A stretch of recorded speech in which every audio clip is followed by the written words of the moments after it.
এবার যুদ্ধটা ইরানই শুরু করবে, যার জন্য প্রস্তুতিও সেরে ফেলেছে দেশটির সামরিক বাহিনী। এই আগাম হামলার কারণ নিজেদের অস্তিত্ব রক্ষা করা, এমনটাই মনে করছেন সামরিক বিশ্লেষকরা। মধ্যপ্রাচ্যের আকাশ থেকে যেন যুদ্ধের ছায়া সরছেই না।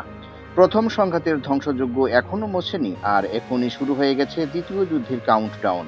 ইরান আমেরিকার সংঘাত যে আবারও ফিরে আসছে, তার চারটি নিশ্চিত কারণ এখন দৃশ্যমান। কয়েকদিন আগে এক বিস্ময়কর সিদ্ধান্ত নিয়েছেন প্রেসিডেন্ট ডোনাল্ড ট্রাম্প।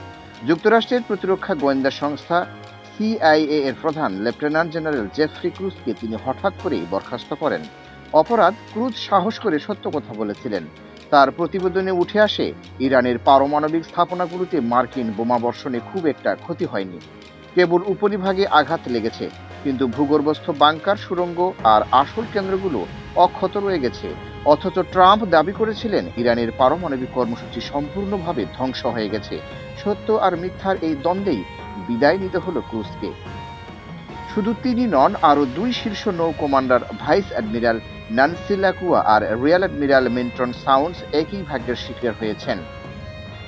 এই পদক্ষেপের বার্তায় স্পষ্ট, হোয়াইট হাউসে এখন সত্য নয়, আনুগত্যই মূল মাপকাঠি। কিন্তু এর প্রভাব ভয়াবহ, কারণ যখন বাস্তব গোয়েন্দা তথ্যকে অস্বীকার করা হয়, তখন সিদ্ধান্তগুলো আর তথ্য নির্ভর থাকে না, হয়ে ওঠে রাজনৈতিক প্রতিশোধের হাতিয়ার। আর সেখান থেকেই শুরু হয় নতুন সংঘাত। তেহরানও বিষয়টা লক্ষ্য করেছে। ইরানের সর্বোচ্চ নেতা আয়াতুল্লাহ আলী খামেনি সতর্ক করে বলেন, পশ্চিমাদের কূটনৈতিক প্রলুব্ধতার ফাঁদে আর ইরান পড়বে না। অর্থাৎ ইরান এখন প্রতিরক্ষামূলক অবস্থান থেকে আক্রমণাত্মক প্রতিরক্ষায় রূপান্তরিত হচ্ছে। নতুন প্রজন্মের ইরানি কমান্ডাররা প্রকাশ্যে হুঁশিয়ারি দিচ্ছেন, যদি আবারও যুদ্ধ হয় তবে প্রথম থেকেই ইসরায়েলের দিকে ক্ষেপণাস্ত্র বর্ষণ করা হবে। অর্থাৎ ইরান আর অপেক্ষা করবে না, আঘাত এলে সরাসরি পাল্টা প্রত্যাঘাত করবে। এমনকি আগাম হামলাতেও যেতে পারে ইরান। এখানেই সবচেয়ে বড় মোড়। ইরান সম্প্রতি পরীক্ষা করেছে নতুন ক্ষেপণাস্ত্র আখের আল জামান।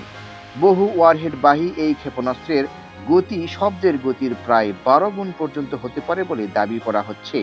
যদি এটি সত্য হয়, তবে ইরানের হাতে এমন এক অস্ত্র এসে গেছে যা ইসরায়েলের আয়রন ডোম কিংবা মার্কিন পাট্রিয়ট প্রতিরক্ষা ব্যবস্থাকে ভেদ করে যেতে পারে এই সক্ষম ক্ষেপণাস্ত্রটি।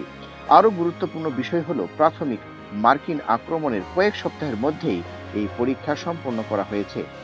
অর্থাৎ ইরানের সামরিক শিল্প এখনো ভেঙে পড়েনি, বরং চাপের মধ্যেই তারা নতুন প্রযুক্তি আনতে সক্ষম হচ্ছে। এই আত্মবিশ্বাসের পেছনে রয়েছে চীন ও রাশিয়ার সমর্থন। চীন ইরানের কাছে উন্নত বিমান প্রতিরক্ষা ব্যবস্থা বিক্রি করছে, আর রাশিয়া দিচ্ছে গুরুত্বপূর্ণ গোয়েন্দা সহায়তা। ফলে সংঘাত এখন কেবল ইরান আর আমেরিকার মধ্যেই সীমাবদ্ধ নেই, বরং এটি বড় শক্তিগুলোর প্রতিযোগিতায় পরিণত হয়েছে। তাহলে দ্বিতীয় যুদ্ধ কেন অনিবার্য হয়ে উঠেছে? এর পেছনে রয়েছে চারটি স্পষ্ট কারণ। প্রথমত, গোয়েন্দা চাপ। ট্রাম্প এখন এমন গোয়েন্দা তথ্যই চাইবেন যা তার দাবিকে সত্যি প্রমাণ করে। এতে তৈরি হবে বিপজ্জনক প্রতিক্রিয়ার চক্র, যেখানে ভুল তথ্যের উপর ভিত্তি করে নেওয়া সিদ্ধান্ত যুদ্ধকে আরও কাছে টেনে আনবে। দ্বিতীয়ত, ইরানের নীতি পরিবর্তন। তেহরান আর কৌশলগত ধৈর্যের পথ বেছে নিচ্ছে না। যদি যুদ্ধ অনিবার্য হয়, তবে আগাম আঘাত করায় তাদের বেঁচে থাকার সম্ভাবনা বাড়াবে, এমন সিদ্ধান্ত তারা নিয়েই ফেলেছে। তৃতীয়ত, প্রযুক্তিগত সুযোগ। ইরানের ক্ষেপণাস্ত্র কর্মসূচি যত দ্রুত এগুচ্ছে, তত দ্রুত সংকুচিত হচ্ছে আমেরিকা ও ইসরায়েলের হামলার সময়সীমা। যত দেরি হবে, ইরানের প্রতিরোধ ক্ষমতা ততই অপ্রতিরোধ হয়ে উঠবে। চতুর্থত, মিত্র শক্তির সমর্থন।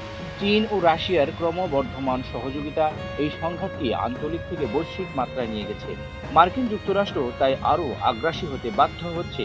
সব মিলিয়ে এখনো যে পরিস্থিতি, তা শান্তি নয়, এটি কেবল একটি বিরতি। ইরানের পারমাণবিক কর্মসূচি চলছে, ক্ষেপণাস্ত্র কর্মসূচি এগোচ্ছে, আর আন্তর্জাতিক সমর্থনও তারা পাচ্ছে। অন্যদিকে ট্রাম্প ও নেতানিয়াহুর লক্ষ্য এখনো পূরণ হয়নি। প্রিয় দর্শক, বাংলার সময়ের সঙ্গে থাকার জন্য আপনাদের অসংখ্য ধন্যবাদ। পরবর্তী সংবাদ দেখতে এক্ষুনি আমাদের পেজটি ফলো করুন এবং ইউটিউবে আমাদের চ্যানেলটি সাবস্ক্রাইব করুন।